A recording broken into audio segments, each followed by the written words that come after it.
ख्वाजा गरीब नवाज और घमंडी पंडित का मुकाबला। एक रोज अजमेर की तंग मगर रूहानी गलियों से हजरत ख्वाजा मोइनुद्दीन चिश्ती रहमतुल्लाह अलैह गुजर रहे थे। हवा में अजीब सा सुकून था।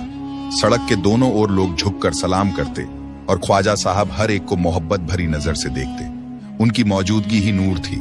जिस गली से गुजरते वहां जैसे बरकत बरसती। तभी एक जोरदार आवाज गूंजी, ठहरो ओ फकीर। सामने खड़ा था एक घमंडी हिंदू पंडित। उसके गले में बड़ी बड़ी रुद्राक्ष की मालाएं थीं, माथे पर मोटा तिलक और उसकी आंखों में घमंड भरा था। वो भीड़ को चीरते हुए ख्वाजा साहब के सामने आया और बोला, तू वो फकीर है ना जो खुदा की बातें करता है, जो लोगों को अल्लाह की तरफ बुलाता है? ख्वाजा साहब ने सिर हिलाया, नजरें झुकी हुई, चेहरा नूर से चमक रहा था। पंडित ने फिर कहा, मगर हम तेरा खुदा कहीं नहीं देखते। देखो हमारे भगवान मूर्तियों में बसते हैं, हर दिन पूजा करते हैं, फूल चढ़ाते हैं, आरती करते हैं, सब कुछ हमारे सामने है। लेकिन तेरा खुदा कहाँ है? उसे देखा है किसी ने? न उसकी मूर्ति है, न तस्वीर। फिर क्यों तू लोगों को उस नाम की तरफ बुलाता है जो दिखता ही नहीं? ख्वाजा गरीब नवाज ने उसकी आंखों में देखा, एक लंबा नर्म लेकिन गहरा नजरिया। फिर बहुत इत्मीनान से बोले, तू जिसे पत्थर में ढूंढ रहा है, मैं उसे हर रूह में महसूस करता हूँ। तेरा भगवान अगर आंखों से दिखता है, मेरा रब दिल में बसता है। तू जिन मूर्तियों को धोता है, मैं उस खुदा को सजदा करता हूँ जिसने समंदरों को बनाया।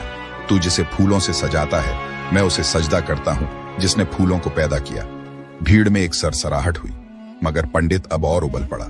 अगर तेरा खुदा वाकई है तो फिर कोई चमत्कार करके दिखा। मैं तभी मानूंगा जब मेरी आंखों के सामने कुछ हो।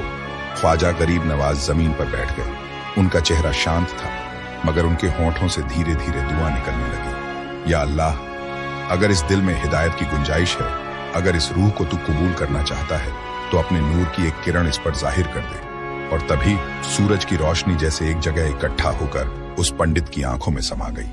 वो जोर से चिल्लाया, आह, मेरी आंखें! घुटनों के बल जमीन पर गिर गया।